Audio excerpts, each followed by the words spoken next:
What's up, everybody? Welcome to the channel, or welcome back to the channel. This is Living in Grand Junction, Colorado. Today we're out in Canyon View Park and spring has sprung finally. A little overcast today, but we wanted to go ahead and answer some questions for you. It's been about a year since we've done that, so we're gonna do it again. Some questions and of course the answers right after this, so stay tuned.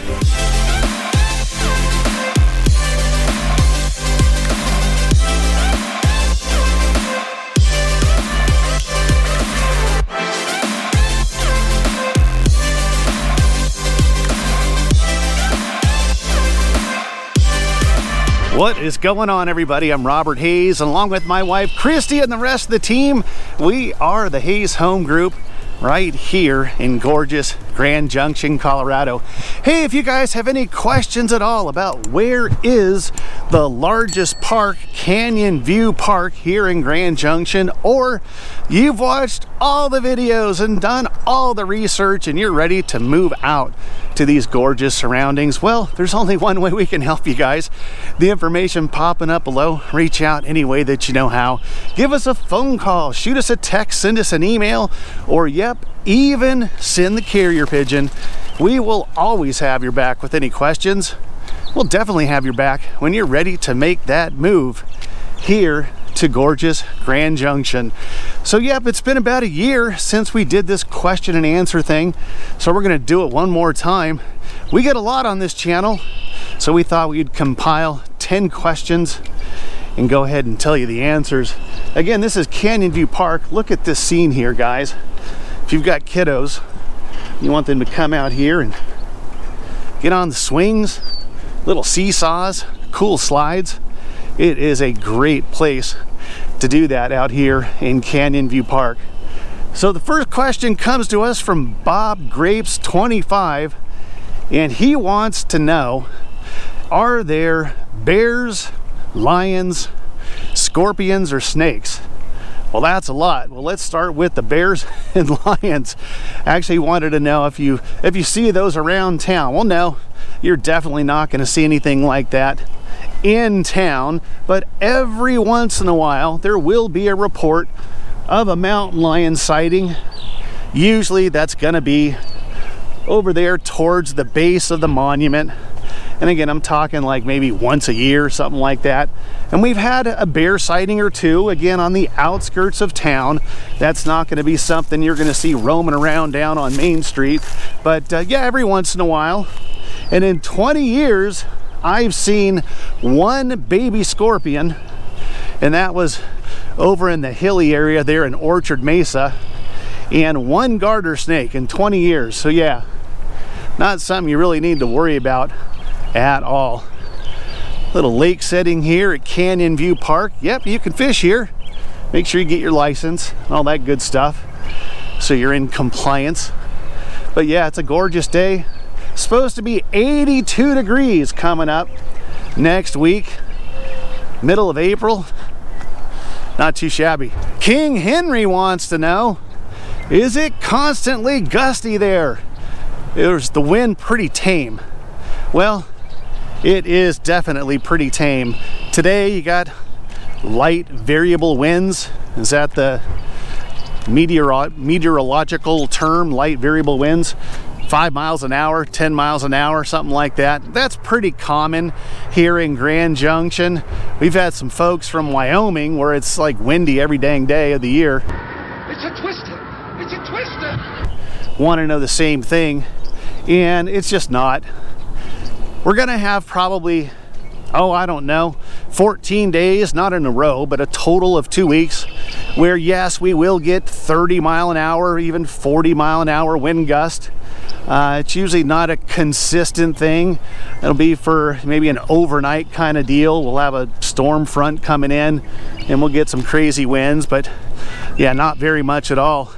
Usually it's gonna be just like this, just again, no wind at all, or 5, 10, maybe 15 miles an hour late afternoon on some days, but yeah, that's about it.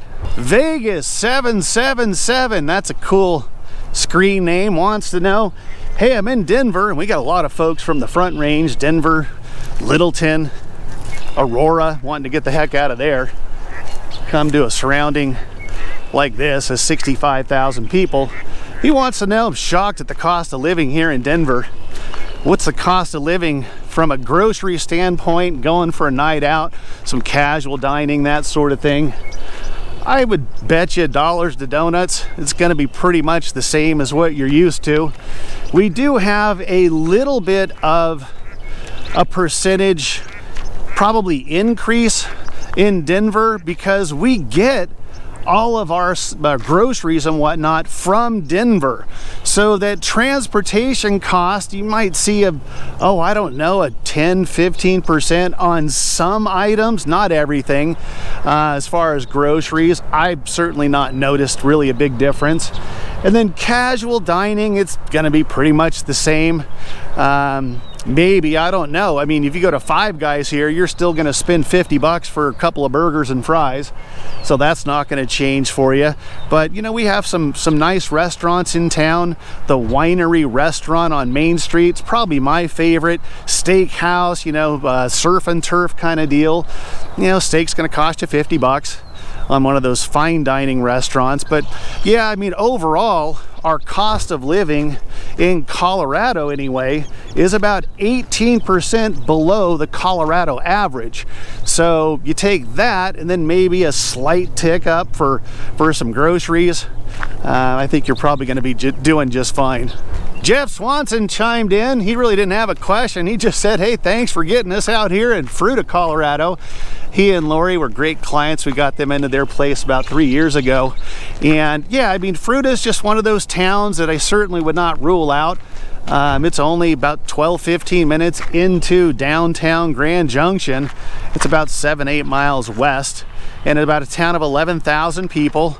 But yeah, I mean, it's gonna be one of those, he mentioned, you know, got along right away with our neighbors, and it's one of those towns, you know, 11,000 people. They're gonna bring over a pie the day that you move in, introduce themselves, that kind of thing.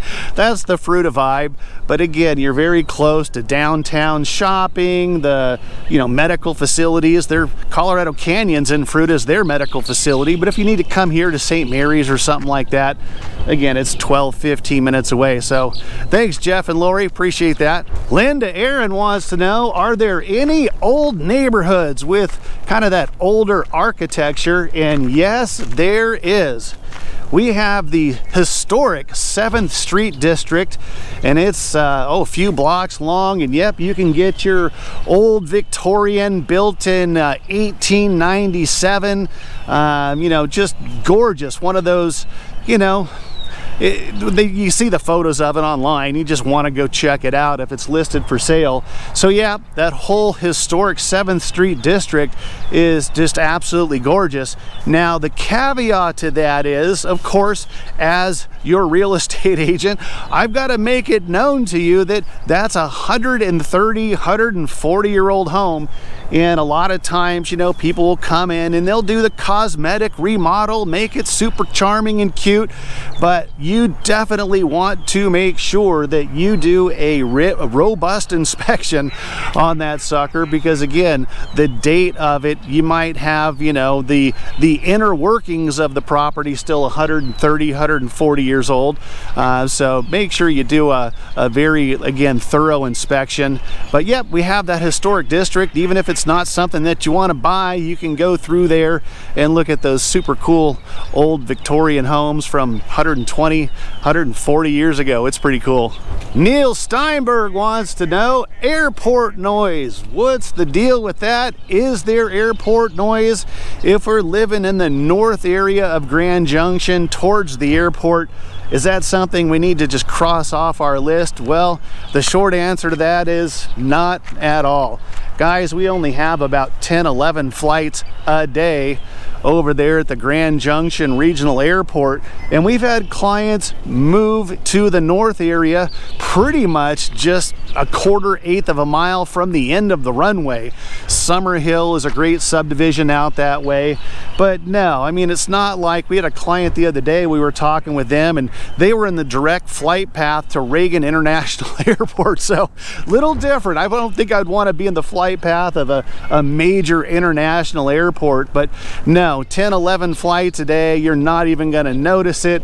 It's not something that you have to worry about at all. So there you go. Not really airport noise at all. Canyon View Park is pretty dang expansive as far as just the area that it covers. You've got all these nice walking paths, a couple of lakes over here. You've got the kiddo area that we walked through over there.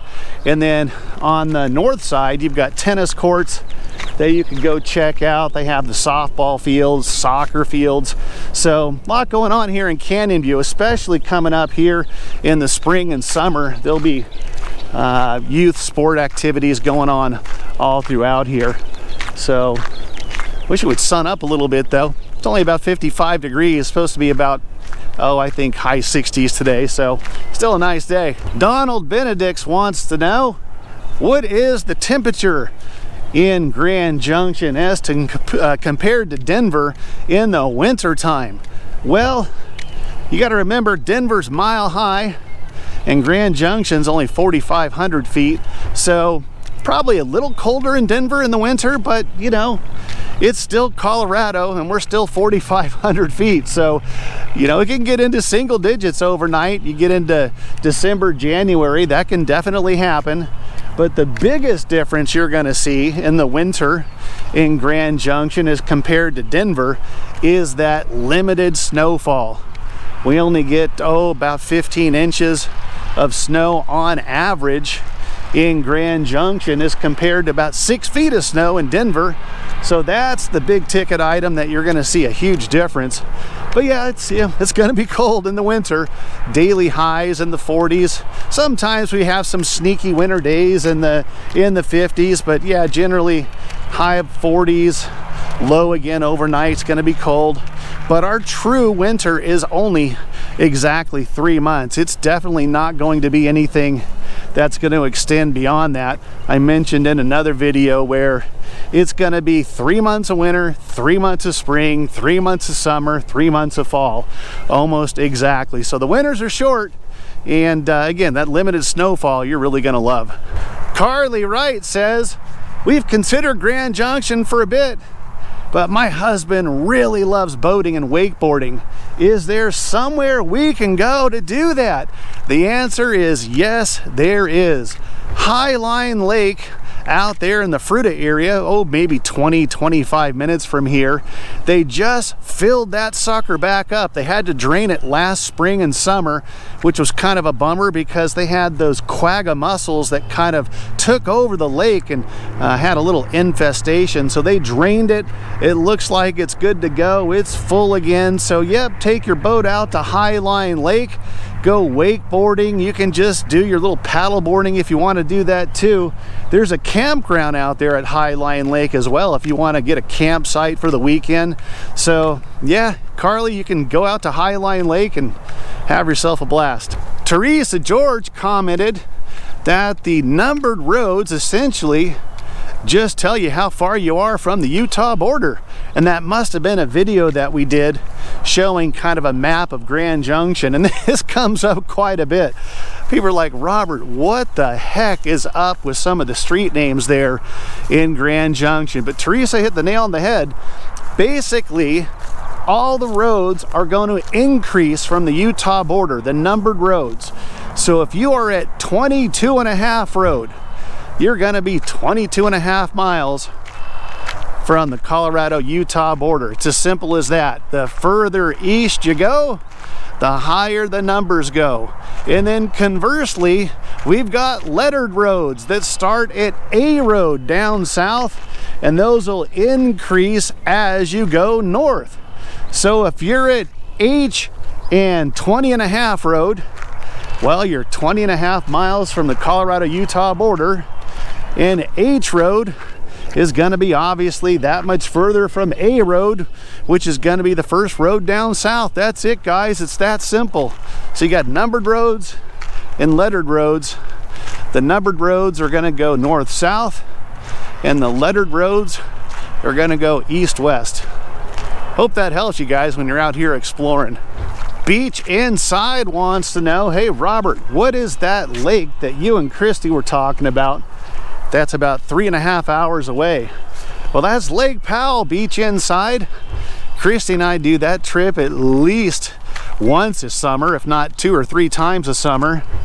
Yeah, I mean, Highline Lake we have out there in Fruita. It's only about a mile long, but if you want to just kind of putz around in your boat for the afternoon, it's just fine. But if you're looking for a weekend and going out to really explore those box canyons there at Lake Powell, just head down Interstate 70, hang a left just past Green River, go through Hanksville, Utah, and you'll be at Lake Powell in about call it 3 and change. Christie would be 2 and change, but yeah, about 3.5 hours to get to Lake Powell. It's not that bad. And what we've learned just recently, actually, the last couple of summers, we used to have a boat, but you know what they say about boats? Boat stands for bring on another 1,000, so we kind of got tired of that. We'll just drive out there. We'll get a boat rental ahead of time, stay at the lodge right there in Bullfrog. They got a restaurant right next to the lodge. Spend the weekend with their boat, have some fun, head back here to Grand Junction. So that's the way we do it. So there you go, guys, some more questions and answers for you. We'll do it again once we compile some more. But if you guys have any other questions at all, or you're just ready to move out to these gorgeous surroundings here in Grand Junction, there's only one way we can help. The information popping back up below. Reach out any way that you know how. Give us a phone call, shoot us a text, send us an email, or even send the dang carrier pigeon. We will always have your back with any questions, and we will definitely have your back when you're ready to make that move here to gorgeous Grand Junction. Until the next video, we'll catch you later.